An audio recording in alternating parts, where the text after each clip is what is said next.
여러분, 성경에 히스기야 왕에 대해서 11장을 쓰고 있습니다. 열왕기를 기록한, 우리는 보통 예레미야라고 얘기를 하고, 역대기를 기록한 우리 보통 에스라라고 말하는데, 이 두 사람이 석장에 걸쳐서 넉 장에 걸쳐서 이야기를 하고 있습니다. 그리고 이사야 선지자가 또 4장에 걸쳐서 얘기를 하고 있습니다.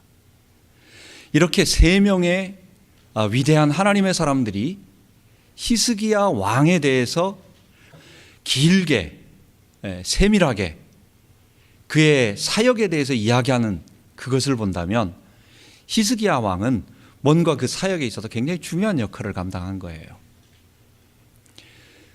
히스기야 왕의 중요성은 뭐냐? 이스라엘이 가장 위험한 시기, 이스라엘이 멸망하고 다윗의 위가 끊어지고 그 언약 단절의 그 기간 동안 히스기야 왕은 그것을 지켜낸 거예요. 히스기야가 왕이 되기 3년 전에 아람이 멸망합니다. 그리고 나서 왕이 되자마자 4년 만에 아수르가 북이스라엘을 침범하는 것을 봐요.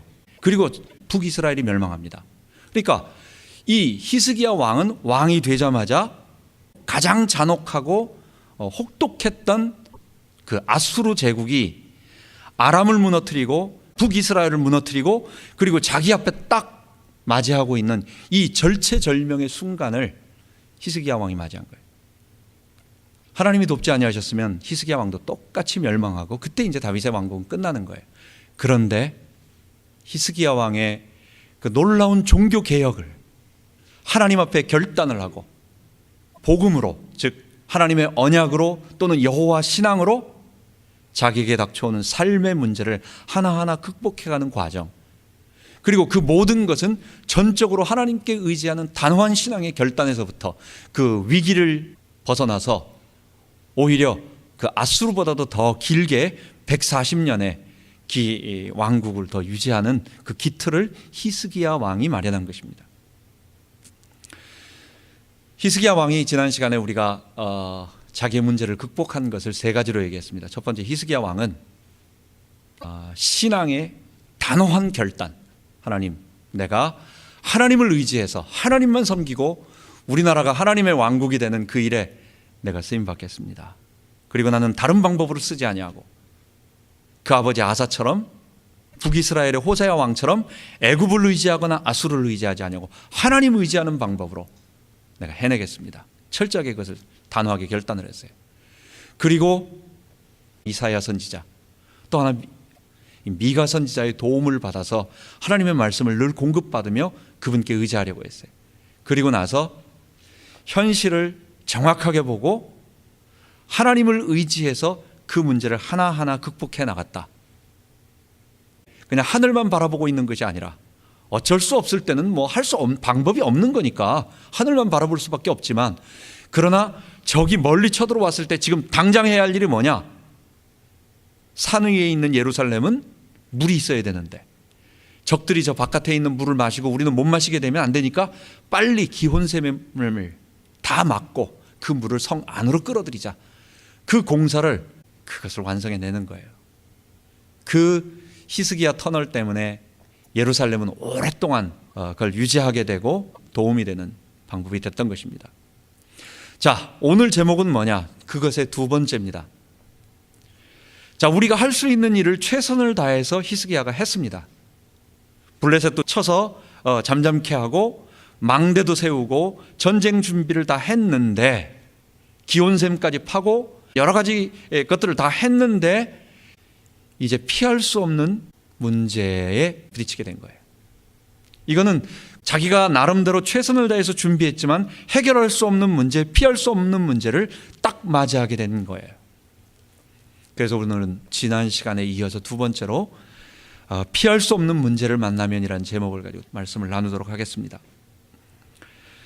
이제 사내립이 2번째로 이제 침공을 하게 됩니다. 그것은 히스기야와 남쪽 유다에는 피할 수 없는 그런 문제였습니다.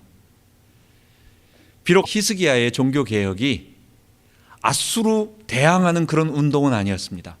겉으로 볼 때 우리가 아수르를 대항하자, 싸우자, 이런 그런 형태를 띠진 않았어요. 그는 우리가 하나님께로 돌아가서 회개하고 성전에서 예배를 회복하고 우리가 유월절을 지키고 그러면서 우상들을 타파하자. 이런 철저한 종교 개혁 운동에서 시작이 되었어요. 그런데 그 운동을 시작하다 보면 아수르의 우상들은 다 몰아내야 되는 것입니다. 두 번째, 종교 개혁의 핵심은 산당을 제거하고 예루살렘 중앙성전, 예루살렘 성전에 와서 모든 백성들이 하나님 앞에 예배를 드리며 절기를 지키는 것입니다. 이건 뭘 말하는 거예요? 하나님이 우리 다윗 왕국 이스라엘을 영원한 나라 왕국으로 만들어 주시겠다고 약속하신 것이다. 우리나라는 망하지 않는다. 우리나라는 다른 나라에 지배받지 않는다. 결국은 다윗 언약이라고 하는 그것이 백성들을 하나로 뭉치게 만들고, 그래서 다른 나라에서 보면 그것이 위협이 되는 거예요. 그래서 아수르 왕 사네립이 첫 번째 공격을 했을 때는 내가 돈 받고 돌아가야 되겠다 했지만, 이제 어느 정도 되고 나니까 이거 안 되겠다. 내가 저 히스기야 왕을 죽이고 완전히 다윗 왕가를 잘라버리고 내가 세운 왕을 세워야 되겠다. 이렇게 생각을 하게 된 것입니다. 그래서 두 번째 침공이 이루어지게 되는 것입니다. 히스기야는 이제 더 이상 피할 수 없는 그런 위기에 닥치게 되었습니다. 여러분, 경건한 히스기야가 하나님 앞에 기도하며 백성들을 다 하나님께로 돌이키며 철저하게 산당을 부수며 오직 마음을 전심을 다해서 하나님을 잘 섬겼어요. 근데 그에게 눈앞에 닥친 건 뭐예요? 아수르 왕이 18만 5천 명이나 되는 군대를 다 이끌고 예루살렘에 딱 가가지고 뺑 둘러쌌습니다. 아무리 기도를 하고 하나님, 나 앞으로 하나님 잘 믿겠습니다. 나 경건하게 하나님 섬기겠습니다. 우리 백성들이 이전에 어려웠던 것은 아버지 아하스가 우상을 섬기게 했으니까 내가 그렇게 하지 않냐고 우리 백성들을 잘 섬기게 하겠습니다. 근데 문제는 계속 와요. 여러분 잊지 말아야 됩니다. 문제, 어려움, 고난에 대해서 성경이 우리에게 가르치는 것이 있어요. 고난은 성도를 향한 하나님의 방법이라는 것.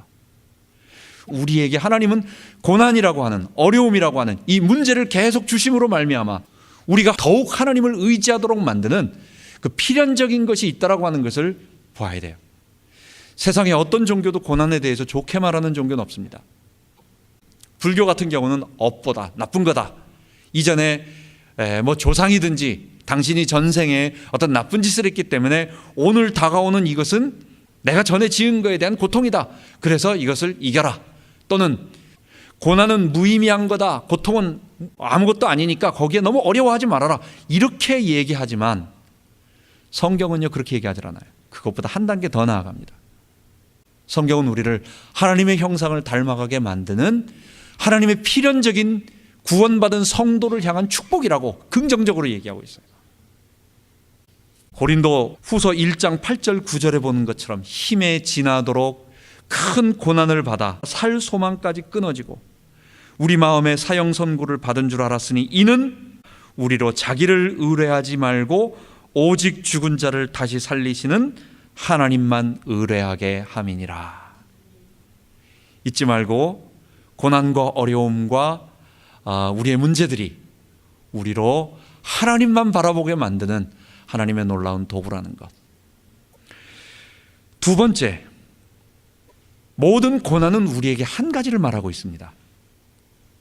여러분, 우리가 당하는 고난은요 여러 가지가 있어요. 각자 우리의 삶에 내가 당하는 고난이 똑같은 고난만 당하지 않아요. 어떨 땐 경제 문제를 당하기도 하고, 어떨 땐 건강 문제를 당하기도 하고, 어떤 때는 사람과의 관계 문제를 당하기도 하고, 우리 아이 문제도 있고, 여러 가지 문제가 내 개인에게 수도 없이 많이 다가옵니다. 우리 평생 살아가는 동안. 또 우리 주변에 있는 사람과 우리의 개인적인 문제와 어려움이 또 달라요. 다 달라요. 그런데 잊지 말아야 할 것, 성경이 말하는 것은 고난은 종류와 형태는 수도 없이 많지만 그것이 물어보고 있는 내용, 그것이 질문하고 있는 본질은 하나라는 것. 그건 뭐냐? 너 이 문제 앞에서 하나님을 의지할래? 사람을 의지할래? 이 두 가지, 이걸 물어보는 거예요. 너 지금 어려움이 있지? 자녀의 어려움이 있지? 너 지금 사람과의 관계가 어려움이 있지? 건강에 문제가 있지? 이런 문제들이 물어보는 질문은 하나예요. 우리의 피할 수 없는 문제가 닥쳤을 때 우리가 그 문제의 본질을 직시해야 돼요. 하나님을 의지할래? 아니면 너를 의지하고 너의 방법을 의지할래? 하나님은 너에게 어떤 분이시냐? 너는 그 하나님을 무엇으로 믿고 있고 전능하신 하나님, 너에게 능력을 주시고 온 우주를 통치하신 하나님이라고 입으로 수도 없이 고백하지만 정말 그게 너의 삶에서 너 그거 정말 믿고 있니? 너 그게 정말 너의 하나님이시니? 그분이 너의 하나님이시니? 이거 물어보고 있는 질문이라는 걸 알아야 돼요.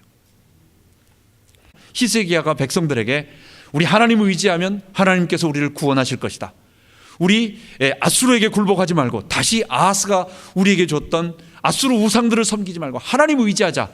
하나님 우리를 도우실 것이다. 이렇게 얘기했지만 랍사게는 뭘 얘기합니까? 백성들이 다 들을 수 있도록 바로 성 앞에 가가지고 큰 소리로 말하는 것입니다. 히스기야 말 듣지 말아라. 거짓말하고 있는 히스기야의 말을 듣지 말아라. 그러면서 결국 질문하는 것이 그거예요. 여호와가 너희를 구원할 수 있느냐? 이 앗수르 대왕의 힘, 우리 앗수르 대왕이 이전에 아람을 무너뜨리고 하닷을 무너뜨리고 또 북이스라엘을 무너뜨리고 수많은 이 왕들을 다 무너뜨렸는데 하물며 여호와가 이 앗수르의 손에서, 이 대왕의 손에서 너희를 건져낼 것이냐? 여러분, 그 질문 하나를 하는 것입니다. 하나님께서 우리 문제의 통치자시고 내 삶의 통치자시고 나를 구원하시고 나의 하나님이시냐라고 하는 그 고백을 흔들려고 사단은 끊임없이 흔들고 사단은 계속해서 이야기를 하고 우리의 신앙을 뒤흔드는 그 일을 한다라고 하는 것, 여러분 잊지 말아야 될 것입니다. 우리의 삶에서 많은 문제에 닥쳐보면, 여러분 지금 우리가 여기 앉아서 특별한 어떤 문제가 없을 때 여기 앉아서는 아멘 할렐루야 다 우리는 히스기야보다 더 뛰어난 믿음의 소유자가 돼요. 네, 막상 문제 앞에 닥치면 뭐 그 문제도 그리 크지 않아요. 뭐 돈 한 얼마 정도 모자라 가지고 어려운 문제가 내 앞에 막상 눈앞에 닥치면 나와 세상은 간 곳 없고, 아니 하나님은 간 곳 없고 나와 세상과 문제만 남는 거예요. 거기에는 계속해서 현실이 내게 계속 질문합니다. 하나님이 이 문제 해결할 수 있어? 기도해봐. 하나님 돈 주냐? 기도해봐. 하나님이 하늘에서 뭐 문제 뚝 떨어뜨리는 거 이거 해결해 주니?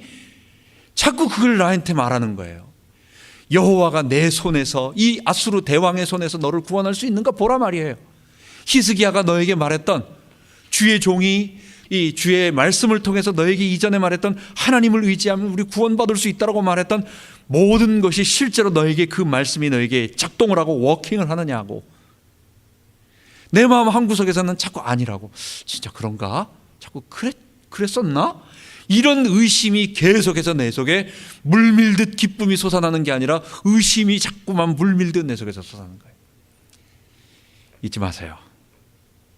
사단이 문제를 통해서, 또는 하나님께서 우리에게 허락하신 시험은 우리에게 한 가지를 질문하는 것입니다.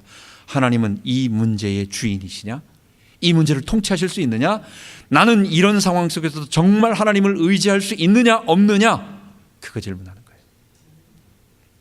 여러분, 랍사게의 이 질문과 이 말을 보면 랍사게가 저거 레드라인을 넘은 것 같은데 이런 생각이 들지 않으세요? 여러분, 사실 앗수르가요 그렇게 큰 나라가 아니었어요.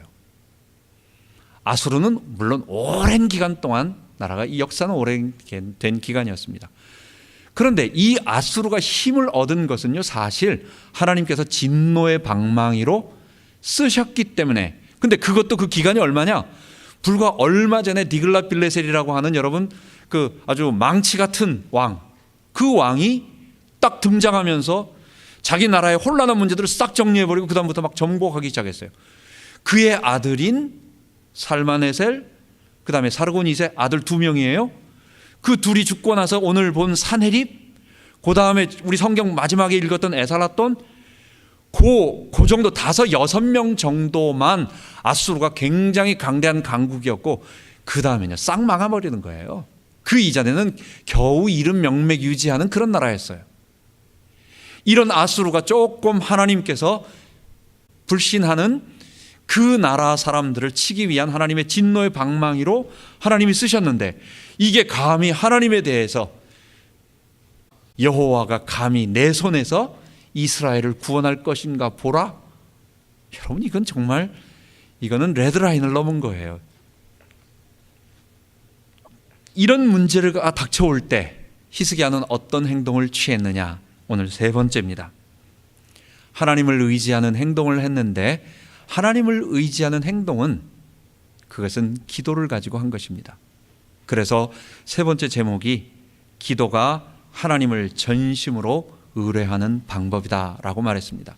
우리가 하나님을 의뢰하고 신뢰하는 방법이 여러 가지가 있지만 우리가 피할 수 없는 어려움이 우리에게 닥쳐올 때 방법은 뭐냐? 하나님 앞에 기도로 매달리는 것입니다. 그분 앞에 나아가서 이제는 히스기야가 오늘 읽은 본문에 보면 이제 성전 앞에 나가서 굵은 베옷을 입고 또 옷을 찢고 이게 전적으로 험블하게 하나님 앞에 겸손하게 나아가서 사내립이 자기에게 보내온 편지를 하나님 앞에 내어놓고 살아계신 하나님, 이 사내립이 감히 하나님을 대적하는 이 말을 들으시옵소서라고 내어놓는 것입니다. 여러분, 우리가 누구를 의지해야 되겠습니까? 다른 거 없는 것입니다. 물론 제가 지난 시간에는 아직 그 위기가 그의 목숨을 노리는 정도의 위기까지 오지 않았어요. 그 전에 산헤립은 내가 이 이스라엘을 멸망시키고 유다를 멸망시키고 왕을 완전히 죽이고 아수르 사람을 여기다 왕으로 세우겠다 이렇게 생각을 안 했어요. 그러니까 그 공격이 다르고 그 다음에 그에게 조공을 바치니까 돌아가는 거예요. 그런데 지금은 상황이 달라요. 조공 바쳐도 안 되는 거예요. 이거는 일단 히스기야는 죽이겠다는 얘기예요. 그리고 왕을 바꾸겠다는 거예요. 아수르 사람으로 바꾸겠다는 거예요. 속국으로 만들지 않고 멸망시키겠다고 하는 거예요. 이거는 히스기야가 항복한다고 해서 될 문제가 아니에요. 그러니까 이거는 이렇게 피할 수도 없고 저렇게 피할 수도 없고 마지막 막다른 골목에서 그러니까 어떡합니까? 이전에는 조금 다른 방법이 있으니까 시간을 벌기 위해서 조공도 바치고 또 혹시나 전쟁을 대비하기 위해서 전쟁 물자를 구축하면서 싸움을 준비할 수 있는 우리 할 수 있는 최선의 길을 다했지만 지금 상황은 피할 수 없는 거예요. 이거는 막다른 골목의 절벽 끝에 가 있어요. 여러분, 그 상황에는 어떻게 하겠습니까? 뭔 방법을 쓰겠습니까? 아, 하나님은 안 되는구나. 그럼 이제 내 방법 써야지. 이렇게 나오는 게 아니라 뭡니까? 하나님 바라보는 그때 그래 하나님 여기서는 하나님만 바라보게 만드시는군요.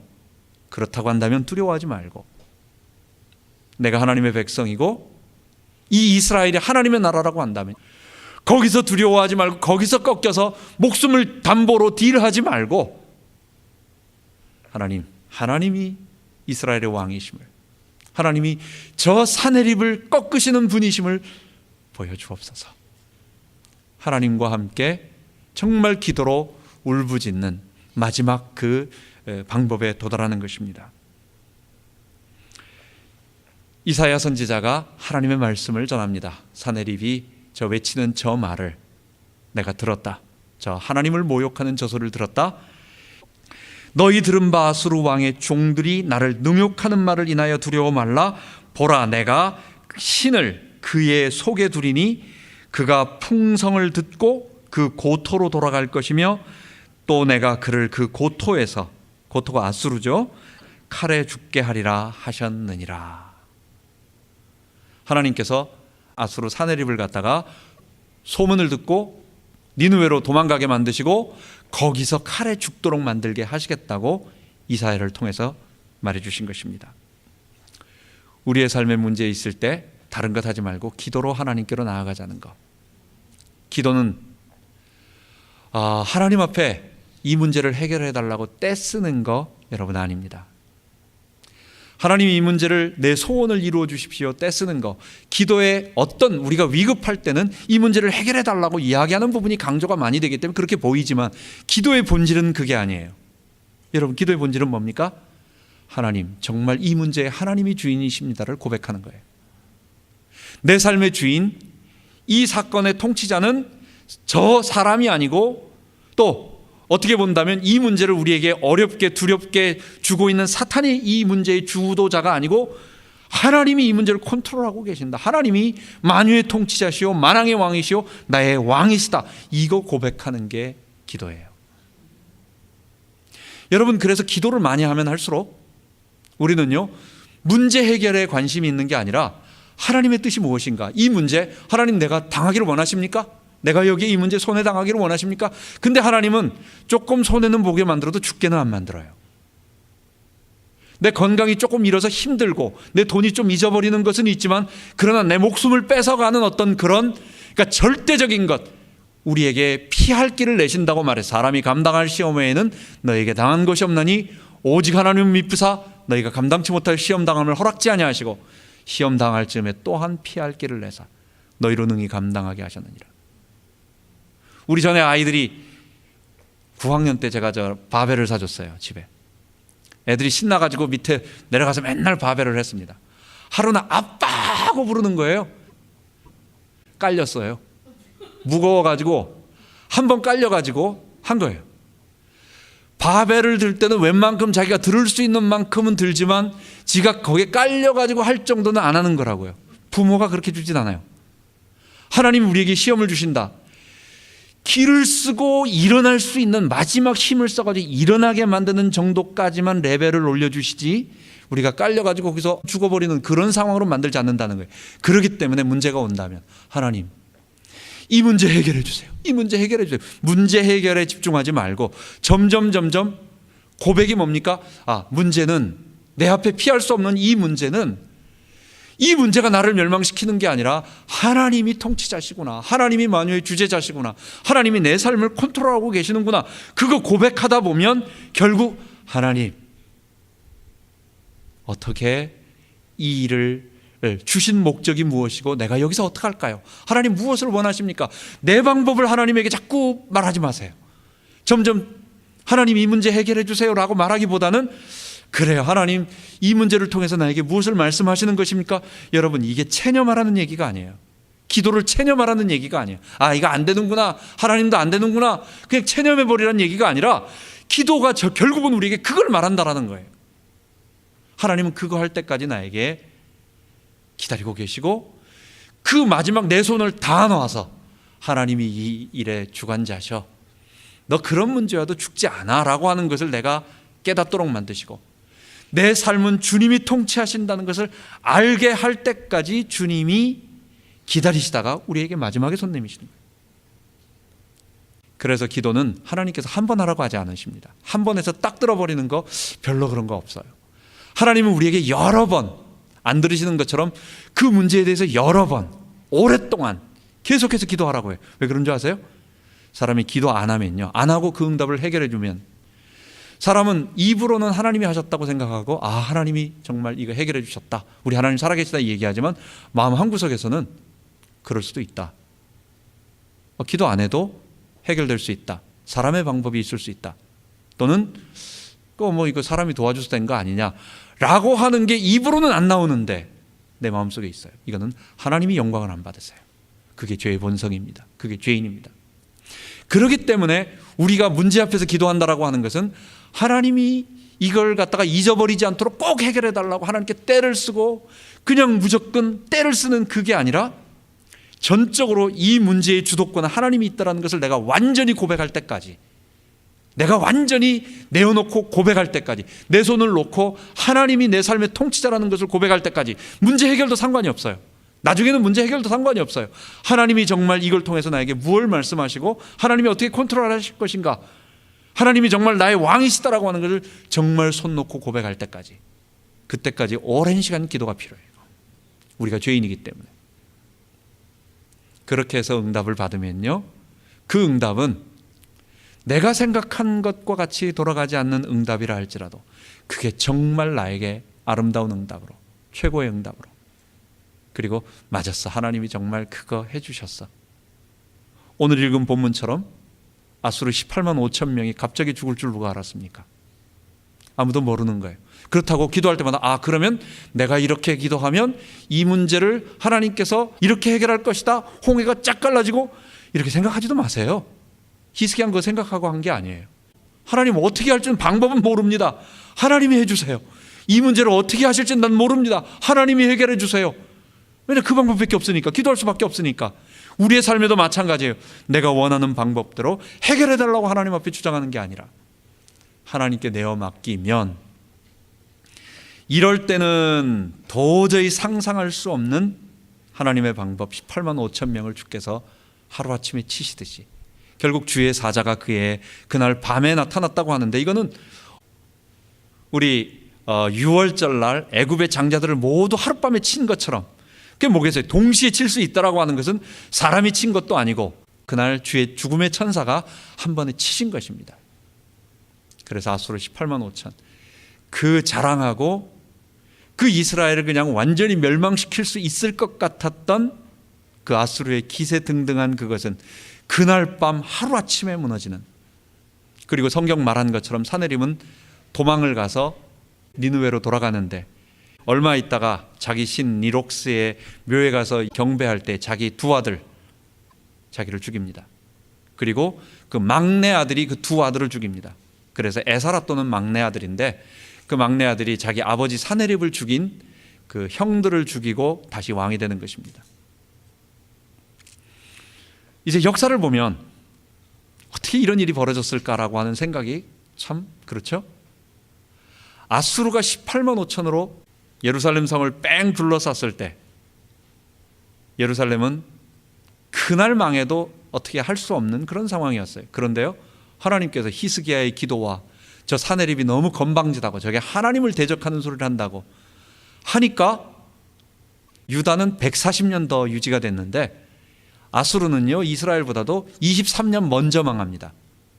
그러니까 아까 말한 강대한 왕들이 그 몇 명, 사네립 다음에 에사라돈 그리고 아수르 바니팔, 그 다음엔요 이 세 개를 지배했던 왕국이 바벨론에 의해서 그냥 무너져 버리는 거예요. 하나님이 너 안 된다, 이거 얘기한 선지자가 나훔 선지자입니다. 나훔. 우리 요나 선지자는 니느웨가 회개하지 않으면 하나님 멸망시킬 거다라고 했더니 아수르가 회개를 했어요. 하나님 살려주셨어요. 그런데 요나, 나훔 이렇게 생각하면 잃어버리지 않겠죠? 요나, 나훔. 나훔은 그 한참 후에 히스기야 왕, 그때 아수르가 너무 잔악하고 또 기고만장한 이것을 내가 그대로 두지 않겠다, 그래서 경고합니다. 아수르가 회개하잖아요. 그 경고 그대로, 그 무너질 듯한 이스라엘은 무너지지 않냐고, 유다는 무너지지 않냐고, 아수르가 그냥 무너져 버리는 하나님의 징계가 거기에 임하게 된 것입니다. 자, 우리 마지막으로 오늘 이 말씀을 우리에게 적용하며 마치도록 하겠습니다. 여러분, 우리가 말씀과 기도로 날마다 주님과 인격적인 사귐, 교제의 시간을 갖자. 문제가 있어가지고 그 하나님 앞에 나오는 것보다도 평소에 하나님 앞에 나와서 그분이 나의 하나님이시고 나의 주인이라고 하는, 내 왕이라고 하는 것을 늘 잊지 말고 확인해야 되겠습니다. 여러분, 말씀을 많이 듣는 것, 배우는 것 중요합니다. 그 말씀이 우리를 이끌어가니까요. 그러나 그 말씀이 나와 하나님과의 관계를 1대1로 만나게 하는 것은 아니에요. 그 길을 인도해주고 이끌어주죠. 그러니까 그 말씀을 알았으면 그러신 하나님을 앞에 가서 어떻게 해야 돼? 정말 대화하고 인격적인 교제를 해야 돼. 그게 기도예요. 하나님의 말씀을 가지고 그 다음에 하나님과 늘 1대1로 친밀한 시간. 새벽이 좋은 사람은 새벽에 일어나서, 아침에 정신없어서 일 나가기 바쁜 사람은 다 끝나고 돌아와서 집에 와서 마지막 내 제일 편안한 시간에 자기 전에 어쨌든 주님과 나와의 1대1 그 교제하는 시간이 있는 사람. 저도 여러분, 우리에게 어려운 마음의 일들이 얼마나 많습니까? 많은 상처가 있고 또 실제로 해결할 수 없는 문제가 있지만, 내가 힘들지만 바로 일어날 수 있는, 하룻밤 자고 일어나서 일어날 수 있는 것은 그 새벽에 주님 앞에 딱 앉아서 기도할 때, 주님, 그래, 주님께서 옛날에 나와 함께 하셨을 때 그 인격적인 교제의 그 느낌이 있었어요. 주님이 나를 사랑하시고 내가 주님을 사랑하는 것, 주님이 나를 사랑하시는 것을 내가 느끼고 있고, 내가 주님 사랑하시는 것을 주님이 안다는 걸 내가 또 느껴요. 이런 것들이, 이게 공부해가지고 아 그렇구나, 성경 많이 읽어가지고 그런 것이 아니라, 이거는 영이신 인격이신 내 하나님과의 깊은 시간을 보내야 되어지는 거예요. 여러분, 내 기도하는 그 시간, 그때가 가장 귀하다. 기도하겠습니다. 하나님 아버지, 우리의 삶에 피할 수 없는 문제를 우리가 만나게 됩니다. 하나님, 그러나 그 문제는 우리에게 한 가지를 질문합니다. 여기서 신앙을 고백할 거냐? 나는 정말 이 문제의 통치자가 내 하나님이시라는 걸 고백할 거냐? 아니면 이건 안 돼, 하나님 아니야, 이거는 사람을 의지해야 돼 라고 하는 것을 고백할 거냐? 결국 우리 앞에 있는 모든 문제는 그것을 질문하는 것임을 말씀해 주시니 감사합니다. 히스기야처럼 할 수 있는 방법이 더 이상 없기 때문에 막다른 골목에서 하나님 바라보며, 그러나 그 믿음을 꺾이지 아니하며 하나님 앞에 모든 것을 가지고 내어 올렸던 것처럼 우리도 기도로 이 모든 일을 극복할 수 있도록 인도하여 주옵소서. 우리 주 예수 그리스도 이름으로 기도하옵나이다. 아멘.